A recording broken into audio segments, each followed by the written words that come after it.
and welcome to ACR Journals on Air podcast. I'm your host, Vicky Shanmugam. Medical dogma is a widely accepted clinical belief or practice that persists more because of tradition, authority, or habit than because of strong clinical evidence. And today we're going to turn some medical dogma on its head. The manuscript we will discuss today is Late-Onset Scleroderma Renal Crisis Does Occur, a multi-center study.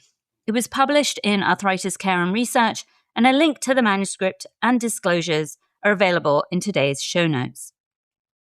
I'm really thrilled that two of the authors are with us on the show today, Dr. Swati Mehta and Dr. Lee Shapiro. Dr. Swati Mehta is a nephrologist.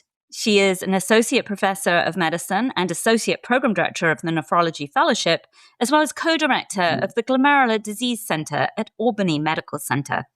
She completed her medical degree at the Himalayan Institute of Medical Sciences in Banniawala, North India, and then completed residency and fellowship at the Icahn School of Medicine in Mount Sinai in New York.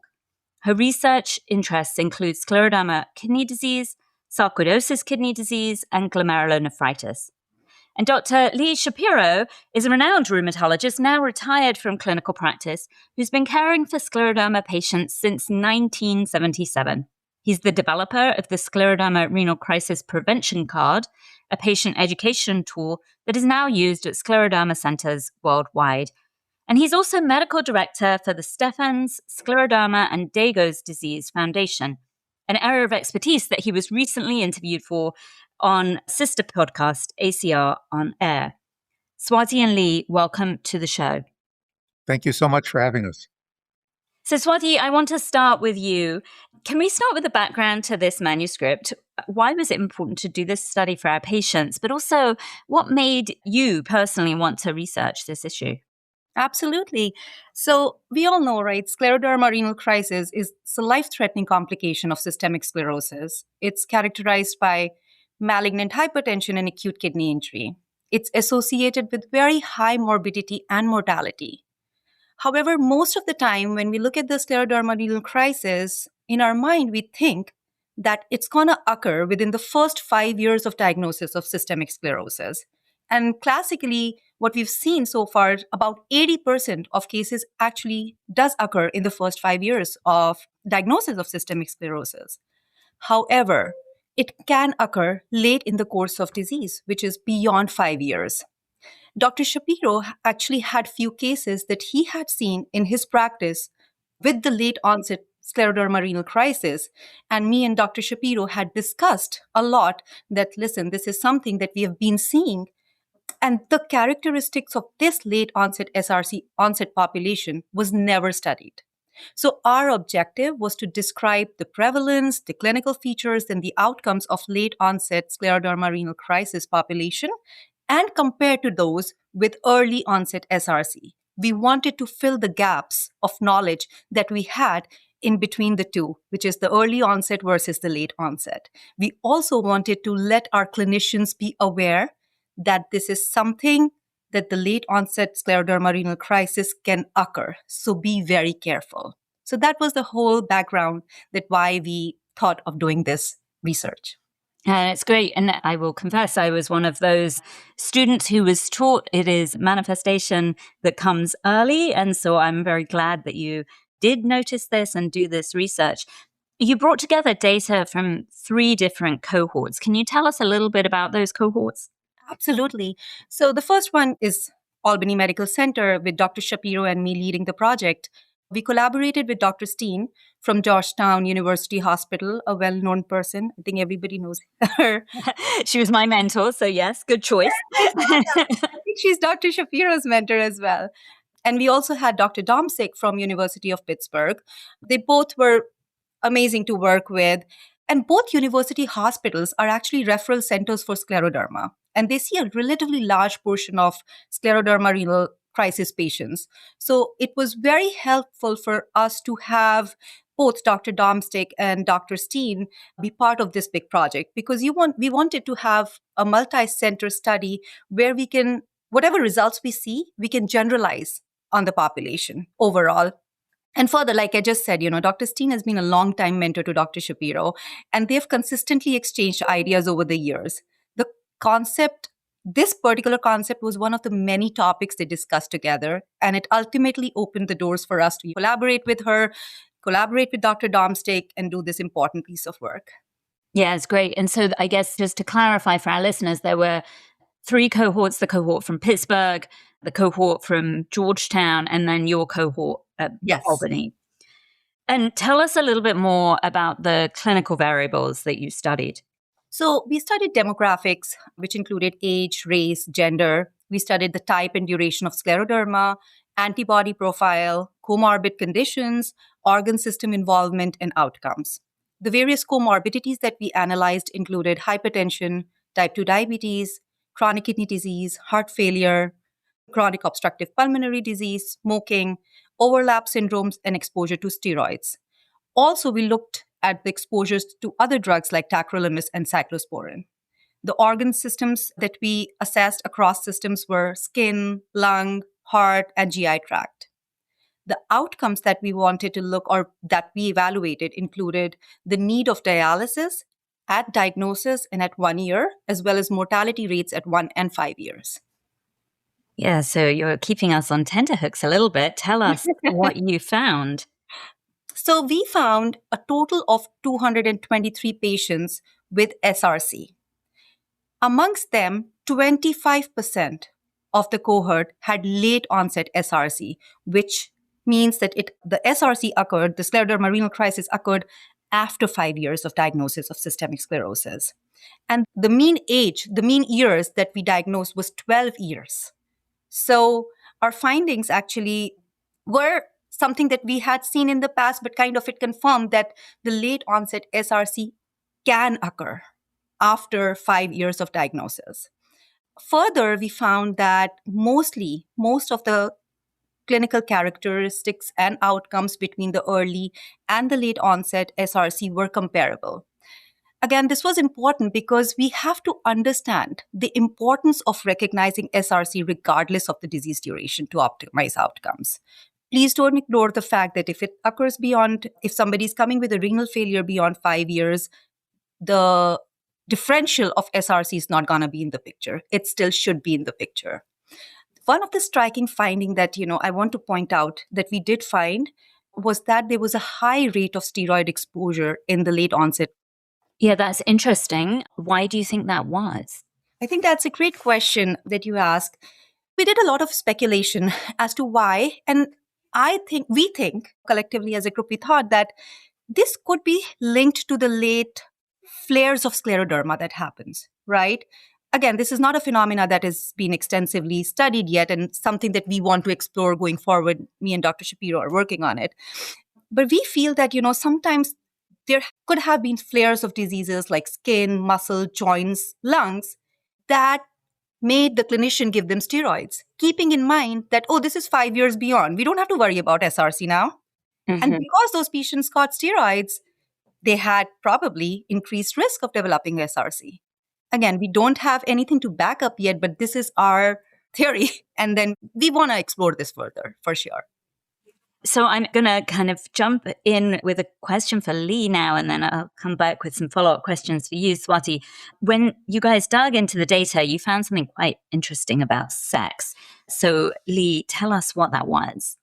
Yes, the remarkable surprise was that in the late onset group, 59% of the patients were male, compared to just 9% in the early onset group. So the 9% figure, not so surprising because there's a roughly 4-to-1 ratio of female to male incidence of scleroderma.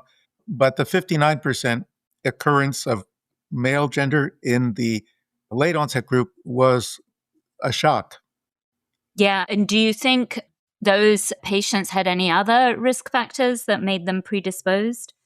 It might relate to what Swati was talking about in regard to steroid use. We really need to examine this more. 56% of the late onset group compared to 29% of the early onset were on steroids. And I think, one study can lead to another that I'm not sure anyone has really looked closely in terms of why do physicians turn to prescribing steroids in the setting of scleroderma? What drives it?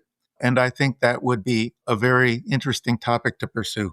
Yeah, I agree. And you've seen plenty of patients over the course of your career, including before and after the advent of ACE inhibitors, which obviously are the mainstay of therapy now for renal crisis. Did you see any other kind of differences in regards ACE inhibitor exposure? Were these patients people who'd had kind of a whisper of renal crisis earlier in the course of disease that was rescued with an ACE inhibitor and then something happened later that predisposed them? We did not find that. So I think there are still some lingering mysteries. Yeah, lots of lingering mysteries and really important to find out. You looked at a few other baseline characteristics to see if there were other differences. Anything else that particularly stood out to the two of you? In terms of baseline characteristics, I would say no. And even when it comes to the mean age, you might think that with the late onset, we were dealing with a much older group, but we were not. The mean age early onset was 52 at the time of renal crisis and 55 in the late onset. So these groups were, in fact, remarkably similar. Yeah, interesting. So, but the people who ultimately developed late onset disease then had developed scleroderma at a younger age, I assume. Yes, especially because there was quite a spread with the late onsets, that the majority occurred 5 to 10 years after diagnosis of scleroderma, but there were individuals who had roughly half the group, almost half the group, it was more than 10 years, and some even 30 or 35 years after diagnosis of scleroderma. Wow. Yeah, I mean, totally changing our medical dogma. So really grateful to you for pointing this out and analyzing this data. Lee, we can't not talk about scleroderma and not cover autoantibodies. My mentor in fellowship and as a junior faculty member was Virginia Steen. I know we mentioned she's been one of your mentors too. Were there any autoantibody differences between the early and late onset renal crisis patients that our listeners should be aware of? There were no significant differences. The RNA polymerase III antibody was present in roughly 60% in both the early and late onset. And the second most common antibody was the anti-topoisomerase antibody, which was roughly 20%. So there was no difference. There were only 3 who were anti-centromere antibody positive. Those were all in the early onset group. So sometimes we see these antibodies and we think it can't be happening, but truthfully, renal crisis could occur with any antibody. So even if someone's anti-centromere positive, if it looks like renal crisis, it probably is renal crisis. Yeah, really, really good advice. And did you notice any differences in terms of the clinical features at the time of presentation as to how the early versus late renal crisis groups presented? So we were unfortunately limited by the fact that this was a retrospective study, but in terms of who had what appeared to be diffuse versus limited disease, this was not something that stood out as a difference. What we couldn't really identify from the data or from because of missing data points was the steroid dose. And again, these issues of was there an increasing skin score or reappearance of tendon friction rubs in the late onset group? I suspect this was the case, that renal crisis didn't occur as a completely isolated event, but rather in the setting of a more generalized flare of the disease. But unfortunately, this too is something that needs to be further explored. We don't have the data to tell you that. Yeah, I guess, although we do have enough to say you should always be pretty careful with steroid use in patients living with scleroderma. I think that's absolutely one of the lessons from this study, that even if it's years after onset, and not to have too liberal a hand in dispensing steroids. Yeah, I totally agree. Swati, I'm going to come back to you for a nephrology question, because one of the things that we really commonly do see this question come up in clinical practice: how many patients who developed renal crisis needed dialysis at onset in this study? And then did you see differences between the early and late onset groups in terms of their likelihood of being able to come off of dialysis? So the need for dialysis at the time of SRC diagnosis was 46% in both groups. There was no difference. And further, there was no difference between early and late onset groups in their likelihood of coming dialysis as well at the end of 1 year. So no difference that we could find, basically. And I guess reminder for our listeners, all of these patients were treated with ACE inhibitors. Is that correct? Even those who needed dialysis? That is correct. All of these patients were on ACE inhibitors. Whether there is a delay in starting ACE inhibitors, that kind of information we did not have, like Dr. Shapiro mentioned, because it's a retrospective design. The study is a retrospective study, but everybody was on it. Yeah. And so I guess just reminder for everyone, keep the ACE inhibitor on board, even if your patient is requiring dialysis during the acute phase, because some of those patients will be able to ultimately wean from dialysis in the future. Absolutely. Absolutely. I agree. Okay, so we've touched a little bit on limitations of this analysis, particularly the retrospective nature of the 3 cohorts. What else should our listeners be aware of in this data set? So the cases that we included were mostly identified either through database searches or chart reviews. As a result, there were significant missing data in both groups, which may have impacted our findings. There were a couple of other things that we wanted to dig in more and we could not. We wanted to see and find what was the dosing and the timing of steroid exposure before the onset of renal crisis. Something that we can find and help our clinicians to, keep in mind going forward for any patient who has history of scleroderma. We also wanted to look at the information on previous treatment with ACE inhibitors or ARBs, which we unfortunately could not find. So those were, a couple of limitations that we had. And it all boils down to the same issue that it was a retrospective design. That's why. Yeah.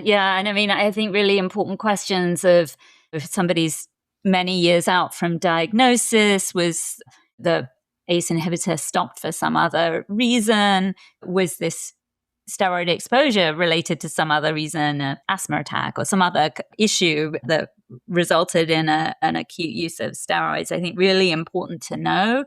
And then I do hope you kind of dig a little bit more in the future into this interesting finding of the sex differences between the men and the women, because I do think the biology is probably telling us that something there. Absolutely. I agree with you. And am I allowed to ask you, as a nephrologist, we have had a previous nephrologist or 2 on the show, but I'm always fascinated because you think about our diseases slightly differently.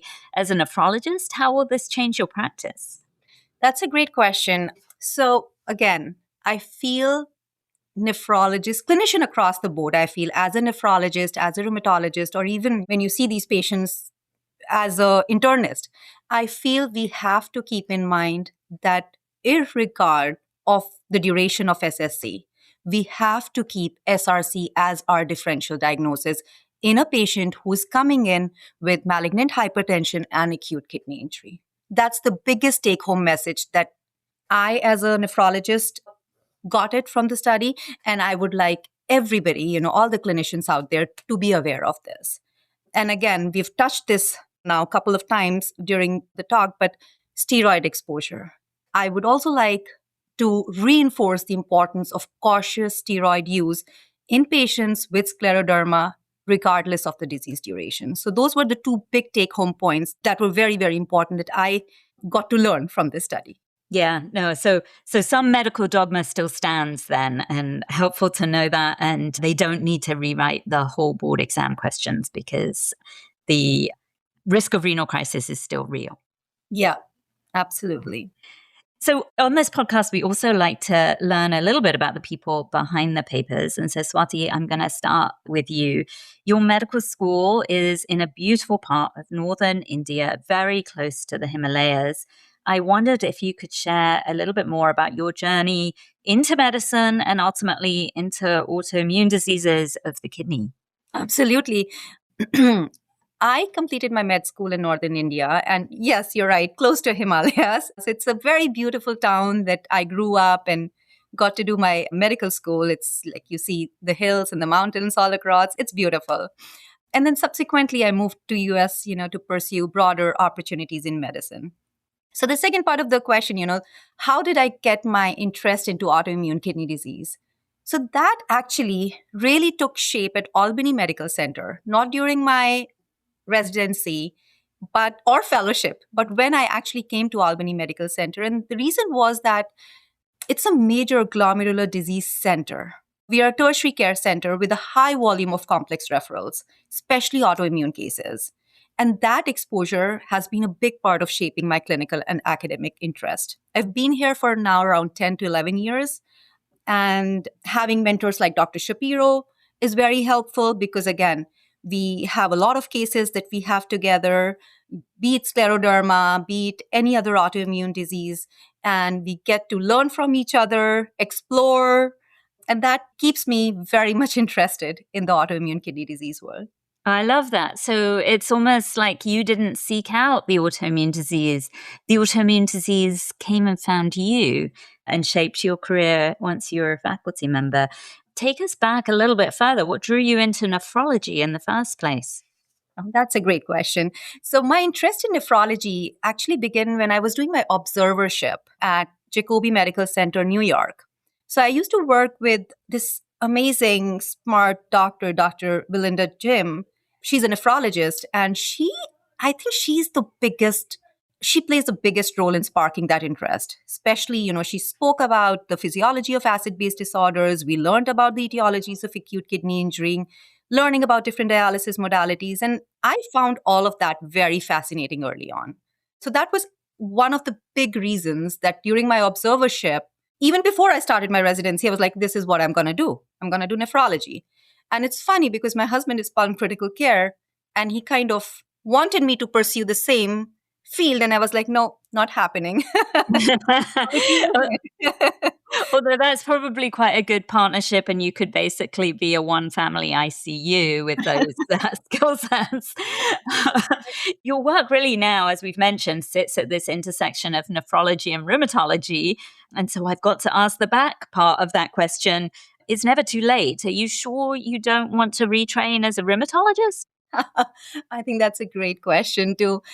And the easy answer is yes. When I didn't get convinced for pulm critical care, I didn't want to get convinced for rheumatology. But, I agree with you. I completely agree that my work really sits at the intersection of nephrology and rheumatology because I focus on GNs, autoimmune kidney disease. And autoimmune kidney disease are inherently multisystemic. So kidney involvement is just one part of the broader clinical picture.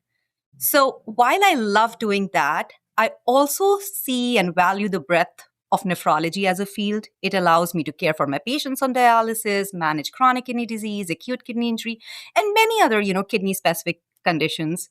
So I think that full spectrum of care is really what keeps me grounded in nephrology as a specialty, while still working very closely with rheumatology as a broader multisystemic care and take care of patients with autoimmune kidney diseases. Yeah, it's great. It's really nice to hear that background.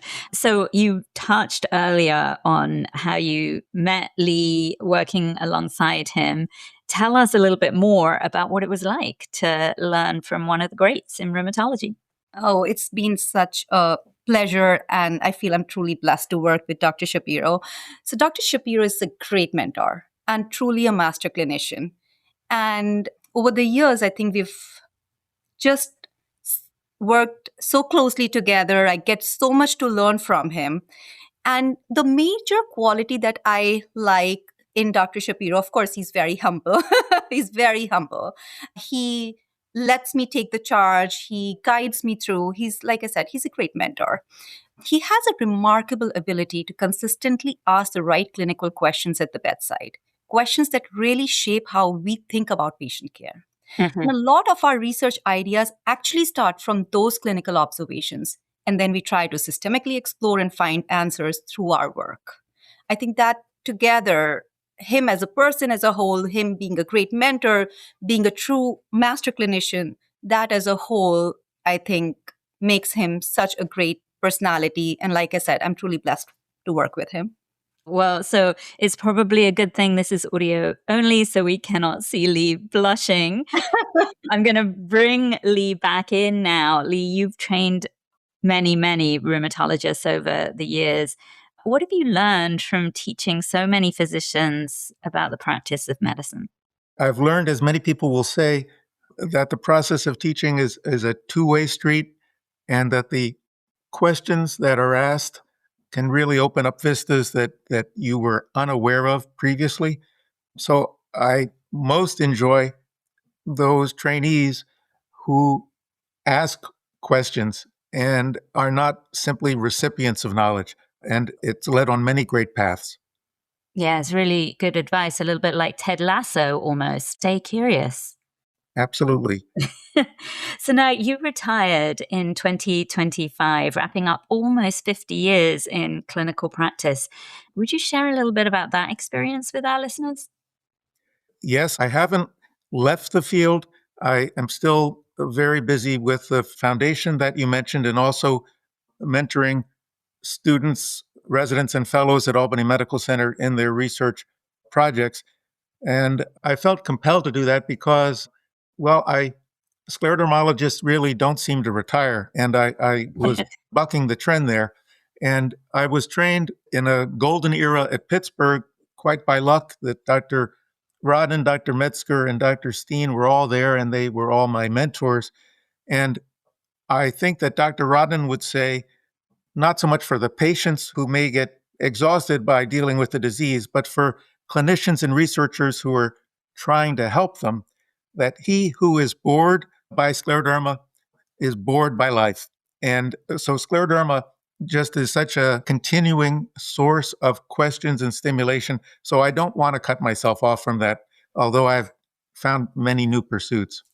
Yeah, no, I hear you. And I think once a sclerodermatologist, always a sclerodermatologist. Tell us about those new pursuits, though. How are you finding other purposes and fulfillment during this next phase of your life? Well, I had my first photography show in a few weeks. I'm doing my first story slam. I have looked for unexplored aspects of family history, which have taken me on a couple trips to Europe to pursue a remarkable story of how a family of Irish politicians was instrumental in helping a couple of my relatives escape from Nazi Germany. So these are things that I would not have had time to pursue when I was still fully embedded in the clinic. Amazing. And maybe we can hear more about that in the future. That sounds like it's a really exciting story. And I love that you're exploring this creative side because sometimes making the space allows that part of your brain to flourish. Yes, I do feel in a way I am more creative now than I've ever been able to be. So we're all on very regimented tracks when we train in medicine. But one of the things that I tried to be in the clinic was someone who would deviate from that a bit in terms of being a skeptic of dogma, also looking for what elements in the history or the physical or the course didn't really fit with expectations. And the few things that on reflection, even when I was in the clinic, I didn't think much about what was influencing me, but I've learned that advocacy is something they don't really teach you in medical school, but it's so central to what we do. And the more I've thought about it, I realize it occurs when you very first walk into that room, meet the patient for the first time, and then you're advocating for yourself because you have to make them believe in you and trust you so that they will open up to you and follow what you suggest. And the other important thing I learned was treating anxiety first. And just about everyone with scleroderma or who has been given a diagnosis of scleroderma, correctly or incorrectly, will enter that examination room filled with anxiety or depression already. And that is the one thing that you may be able to address partially, at least, on that very first visit. So I used to think that scleroderma, although it could affect the heart, the lung, the kidney, the GI tract, the musculoskeletal system, that it spared the brain. But then I realized over time that was totally wrong, that in everyone with scleroderma, it did affect the brain. It did affect their mood, their level of anxiety. And over time, I tried to focus more and more on that to just identify what were the concerns that were most troubling. Yeah, I think that's a really interesting observation as well. And I'm wondering, are you studying that with your collaborators across the country? It is one of the projects that we have pursued, which is this question of how is the diagnosis of scleroderma delivered and how do individuals react to what they've been told? And this was prompted by seeing one patient who told me the doctor said to her, "You either have lupus or scleroderma, and you better hope it's lupus." Well, I had to tell her it was a scleroderma. And because of the message that he had delivered in that way, she required anti-anxiety and antihypertensive medication for 8 months until she realized she was doing okay. So yes, we are often culpable in generating the anxiety. And so I have been kind of looking for how we can instruct people to better deliver the diagnosis than that. Yeah, and I wonder, does your this phase of your career, now that you've moved to this phase where you're sort of still thinking and focusing on scleroderma, but have a little bit more space in your life, do you think that's given you a different perspective on some of these challenges that we face in the clinic? I absolutely do. I reflect back on what was my strategy, and it's, again, scleroderma is the multi-system disease par excellence, and we rely on many other specialists, and we rely on individuals in other health professions. So first, I found over time I had to create expertise in people in other specialties, and one way to do that was to identify those who you think might really be very capable, like Swati, and take interest, and to just keep sending them individuals with scleroderma to promote their development as a scleroderma expert in whatever field. And that can be with the pulmonologist, with the nephrologist, with the gastroenterologist, with the occupational therapist, with the nutritionist, with the clinical pharmacist. And I have to say, it has virtually always worked that when scleroderma and the challenges that are facing everyone with scleroderma are so remarkable and complex that when individuals encounter numerous individuals with scleroderma, almost inevitably, they themselves will develop a great interest in the disease. Yeah, we learn so much from our patients. I think it's so true. So, Lee and Swati, I wanted to thank you both for this fun discussion, for dispensing some great advice for career development, and for dispersing some of the long-held medical dogmas in scleroderma.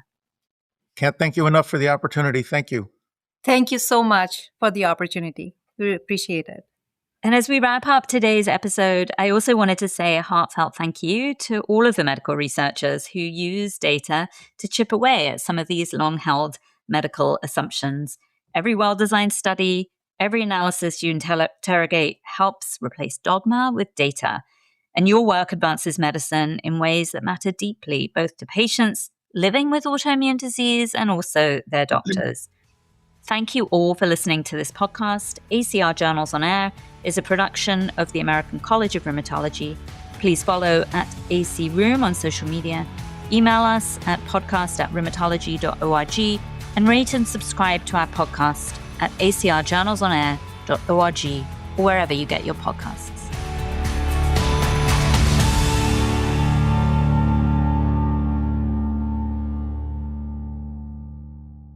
This podcast was edited by Resonate Recordings.